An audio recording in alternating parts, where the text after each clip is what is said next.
Chegou o momento que o mercado espera a cada 3 meses para saber como vão as empresas na B3. A temporada de balanços, período de divulgação dos resultados, vai apontar como elas reagiram ao que vem sendo esperado como um dos piores momentos da história das empresas e da própria Bolsa. Em abril e maio, o fechamento das economias fez o Brasil entrar em recessão. Mas isso não quer dizer que a crise foi a mesma para todas as empresas. Existem aquelas que foram piores que as outras. E teve até gente que melhorou nesse período. Nos próximos dias e semanas, uma enxurrada de informações vai mostrar quais são essas empresas que se deram bem. Quem foi melhor que quem? Isso vai determinar os rumos do mercado de ações aqui no Brasil e, claro, também lá no exterior. E o Cafeína de hoje traz tudo o que você precisa saber. O que esperar dos balanços, quando saem e como impactam os seus investimentos. Isso tudo e muito mais depois da vinheta.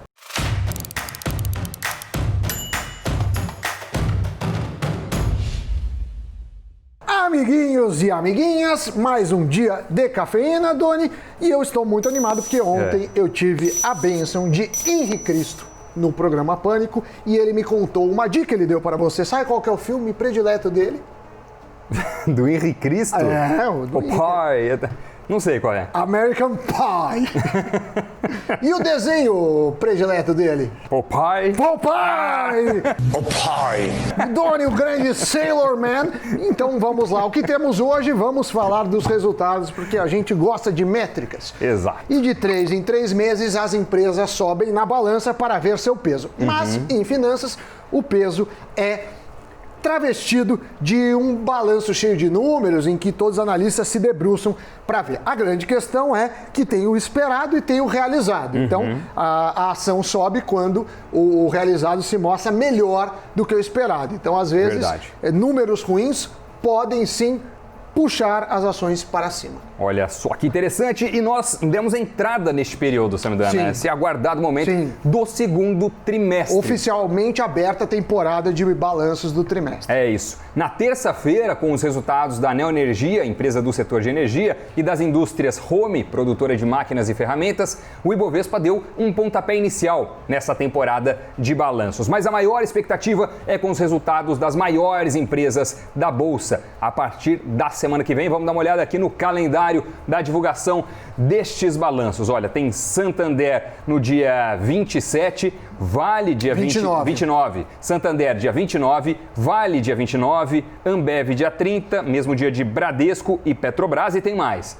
A lista tem ainda outras empresas importantes que vão divulgar seus balanços. Itaú, dia 3 de agosto, Gerdau, 5/8, Banco do Brasil, 6/8, Via Varejo, dia 12 de agosto e Magazine Luiza, dia 14 de agosto. Sami. Tá todo mundo muito interessado, principalmente nas que tem maior peso e que são as nossas blue chips. Mas, por exemplo, a Romi, criadora do primeiro carro brasileiro, o nome dela é Romi e Seta, hoje é uma fábrica de máquinas para a indústria automobilística, entre outras. Ela registrou um lucro de 11 milhões de reais no segundo trimestre. Já a Neoenergia apresentou um lucro trimestral de 423 milhões de reais, com queda de 18% em relação ao mesmo período do ano passado. E aí, este ano, os balanços estão sendo aguardados de maneira, digamos assim, pragmática pelo mercado. Todo mundo decidiu que, devido à incerteza, 2020 já não vale para contar na trajetória mesmo das empresas. No primeiro trimestre, os bancos sequer fizeram projeções de resultados para o resto do ano, alguns deles, alegando que a incerteza é alta com a epidemia do coronavírus. Então, espera-se um dos piores trimestres da história, se não for o pior, na maioria das companhias. Abril, principalmente, um mês muito ruim. Maio e junho foram ruins também, mas já mostrando uma leve recuperação. Fato é que, se juntar todo o período, a economia teve danos importantes causados pela Covid. Medidas de isolamento foram necessárias, fechamento de comércio, escolas e tudo mais. Como já dissemos outras vezes, é um momento inédito na história, não só do Brasil, mas do mundo. O segundo trimestre deve apontar ainda um movimento de paralisia total em abril, mas, como o Doni falou, a partir de maio e aí junho começou uma retomada, ainda que não tenhamos voltado para a mesma força de produtividade. Os investidores vão olhar para esses números esperando surpresas positivas. Ou seja, indicações, o que é uma surpresa positiva, Doni, é uma indicação que o estrago não foi tão grande quanto o mercado esperava. Então, esse é o foco. É isso que o pessoal vai estar olhando nesses balanços todos, né? E falando em surpresa positiva, antes mesmo do primeiro balanço ser liberado, Via Varejo já mostrou que seus números virão bons. O resultado vazou na segunda-feira no Twitter, levando a empresa a ter que confirmar junto à CVM, a Comissão de Valores Mobiliários, que eram verdadeiros, procedentes. Então, os dados que saíram, os números preliminares, olha, alguns deles: venda de câmeras e videogames, uma alta de 2.500%. Televisores, quase 1.900%. Som, 1.500%. Segmento de informática, 1.453%. Telefonia, refrigeração, todos números muito impressionantes nessas vendas. Com essa antecipação, as ações aí dispararam. Enfim, foi um negócio atípico, sabe que é regulado, esse negócio de informação, inclusive tem problemas, né? Se você faz algum insider trading, então foi lá, tiveram que prestar esclarecimentos. A ação da Via Varejo renovou a máxima histórica e passou de R$ 21,00. E no ano sobe mais que 82%, impressionante, né? Uma empresa subir tanto em meio a uma pandemia. Pois é, a antecipação dos resultados fez o Banco Safra, por exemplo, avaliar que a empresa está no caminho de passar a ser vista pelo mercado como Magazine Luiza, seu principal concorrente. Segundo o Safra, faz mais sentido que Via Varejo seja avaliada pelo volume de vendas do que sobre o lucro especificamente. Essa avaliação sobre as vendas costuma ser mais usada para empresas com grandes volumes de vendas online. Resultado: o banco, o Safra, sugere compra do papel e coloca como preço-alvo 27 realitos. 27, dado que a ação fechou aí na casa dos 21,30, é uma alta considerável, né? Ainda tem espaço para subir. Espaço, claro. Opinião do banco, né? Não quer dizer que vai acontecer e mesmo assim ninguém sabe em quanto tempo. Vamos dar uma olhada aí, mas ela vem numa toada muito forte esse ano.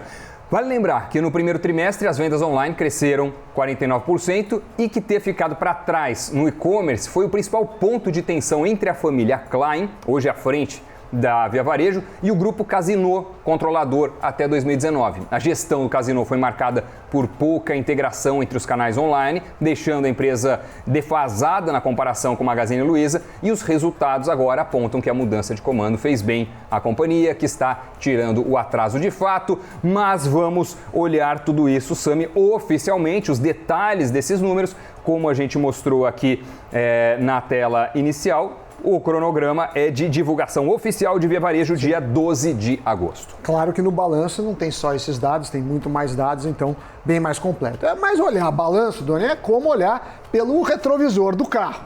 Estamos vendo o passado e não o futuro. Mas, pergunto, então a Bolsa vive de futuro e por que os números passados importam? Pelas indicações da economia real.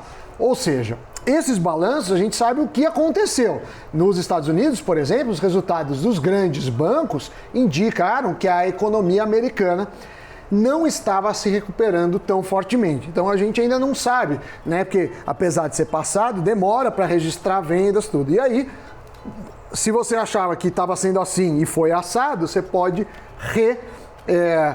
refazer uma projeção. Por isso é tão importante esses dados e por isso que os balanços podem sim mexer no dia os preços de mercado com maior ânimo, com maior fôlego. E por lá, os balanços dos bancos costumam sair antes do que aqui, né? Sim. Lá já saíram alguns deles, né? A temporada grande já começou. Já começou lá, a gente tem aí na tela para você acompanhar alguns dos números, comparando não só o lucro obtido no período, mas também qual é o desempenho da ação no ano. E olha que todos esses bancos americanos, JP Morgan, Citigroup, Wells Fargo, Morgan Stanley, Goldman Sachs e Bank of America, tiveram um ano com ações ainda no vermelho. Em alguns casos, uma queda mais acentuada, 51%, em outros quase zerando, como é o exemplo do Morgan Stanley, né? Mas o lucro, a gente observa ali que, em muitos casos, teve um impacto bem grande. JP Morgan 51%, Citi 73% de queda, Wells Fargo 17% e por aí vai, Sami.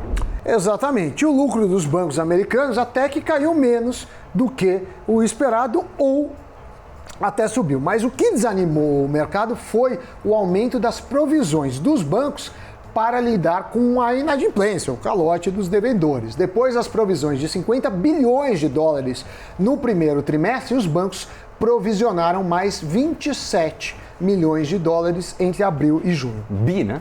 Bilhões. Eu falei milhões? Bilhões. É que é muito zero. É bilhões. Bilhões. Milhões é uma loucura. Não dá pra nada.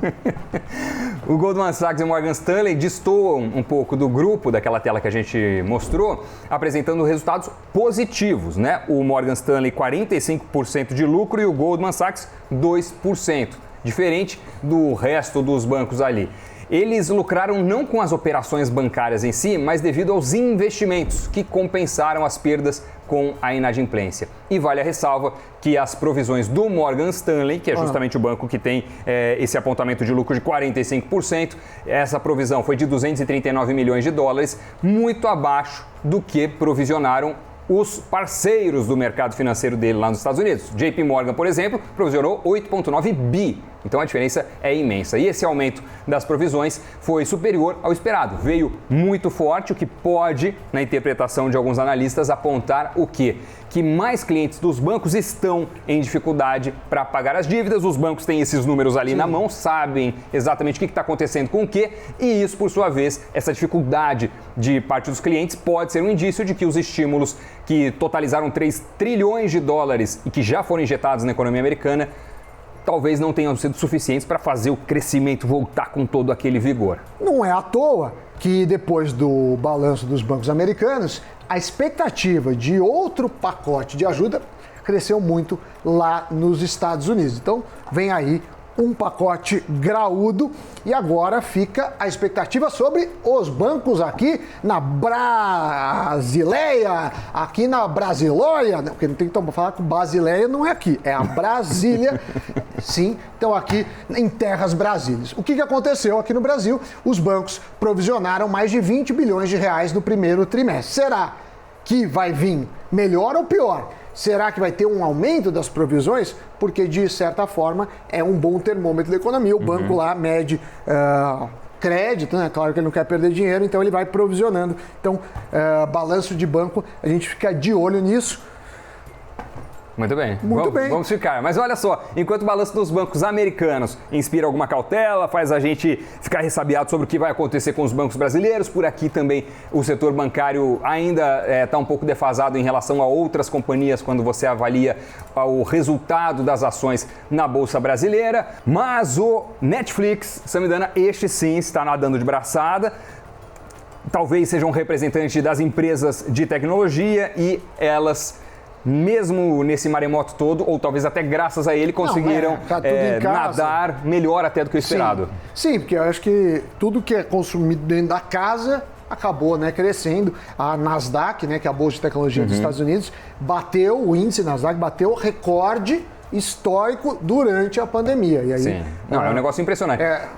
Bezos, né, da Amazon, tá todo mundo... Netflix, por exemplo, teve uma receita que subiu 24,5%, a empresa viu seu lucro líquido aumentar 166% no segundo trimestre, o número de usuários cresceu em 10,1 milhões e o resultado de tudo isso foi uma alta das ações no ano de quase 50%.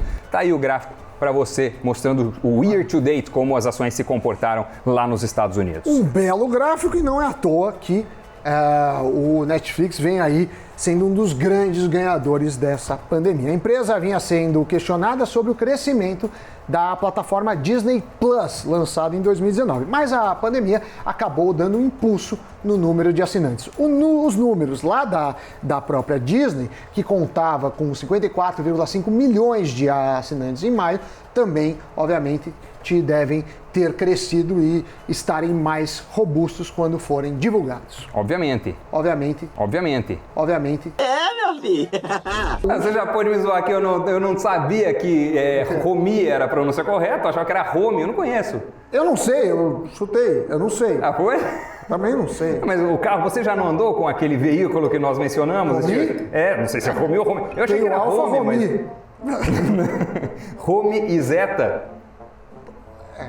Não sei. É Romi?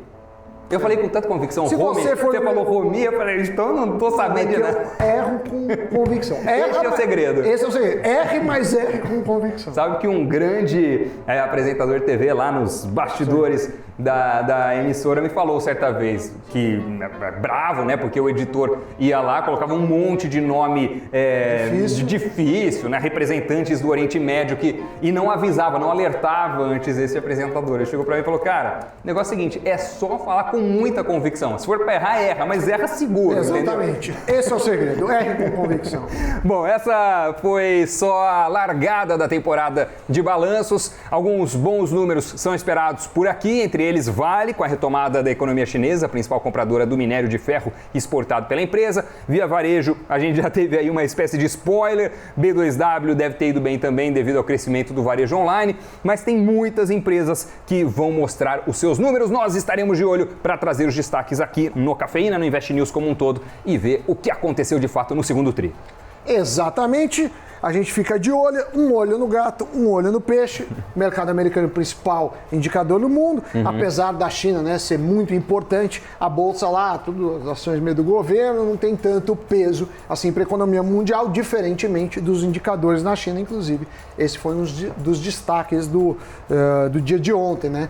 Fecharam lá abruptamente o consulado chinês em Houston, no Texas, e aí a tensão entre as duas maiores economias do mundo, mas isso eu vou deixar para o giro de notícias, porque eu não tenho a voz tão sexy. Então, as mulheres ficam loucas, alguns homens também, cachorros, não sei, nunca medimos, mas Doni vai poder mostrar a beleza do seu tônus vocal. Roda o giro aí. O Ministério da Economia prevê um rombo de quase 800 bilhões de reais nas contas do governo em 2020. É muito maior do que a previsão anterior. Em maio, o número girava na casa dos 540 bi. O aumento foi decorrente do coronavírus, com impacto duplo, tanto reduzindo a arrecadação quanto aumentando as despesas de estímulo à economia. A escalada na tensão entre as duas maiores economias do planeta. Estados Unidos ordenam que China feche o consulado em Houston. A decisão do governo Trump gerou resposta imediata. Pequim disse que vai tomar medidas firmes. A porta-voz do Departamento de Estado americano afirmou que o fechamento do consulado foi ordenado para proteger propriedade intelectual americana e informações pessoais de seus cidadãos.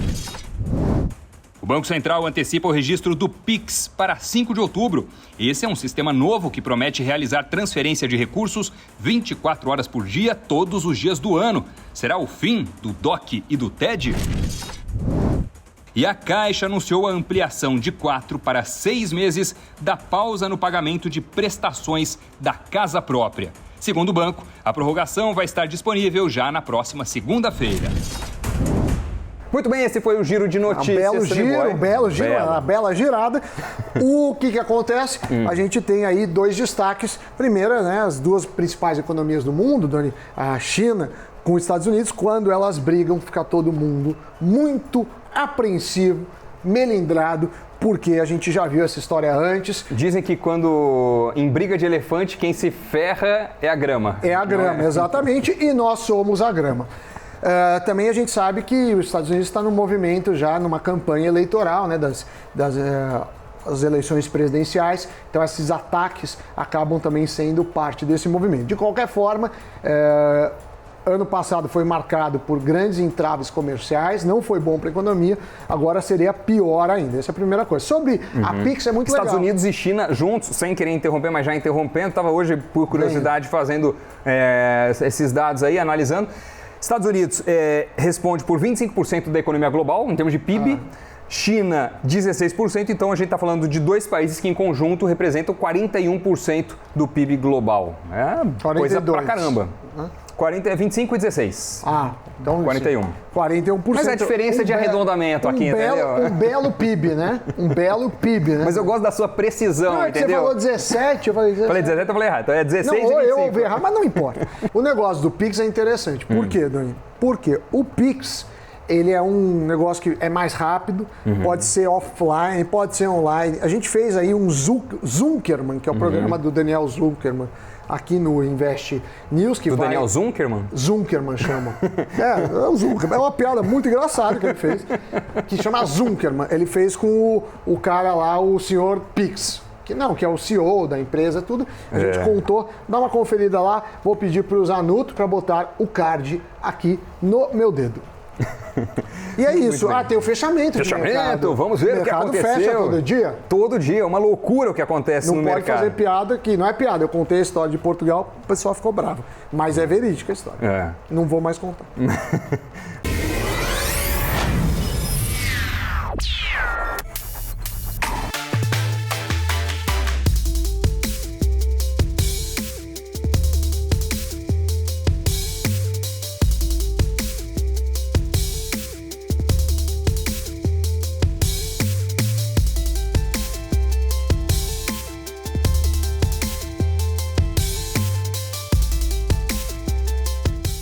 Muito bem, Samidana, tivemos giro, tivemos fechamento do mercado, tivemos também este programa sensacional sobre balanços, a temporada foi dada, o pontapé, o primeiro passinho, e tivemos também correção da correção. Eu falei Romi, Sami falou Romi, eu falei que não sabia, ele também não, mas é o que eu digo. Errando é que se aprende. Sim, e aprendemos o quê? Com o nosso head de apuração em tempo real durante as gravações? O quê? A pronúncia correta do carro, pelo menos. Sim, que eu falei errado. Não sei. Eu falei Romi. Eu não sei, mas quando junta tudo, o carro e a marca Chama Romiceta. Não, Romizeta, eu acho, hein? Romizeta. Romizeta, porque é assim que falava. Muito bem, então esse foi o café. A gente aprendeu mais ou menos ainda. Eu vou aprendendo, mas a gente é um processo contínuo de aprendizado. Então... Clique. Deixa o clique, o like, compartilhe. Muito obrigado. Tchau, tchau.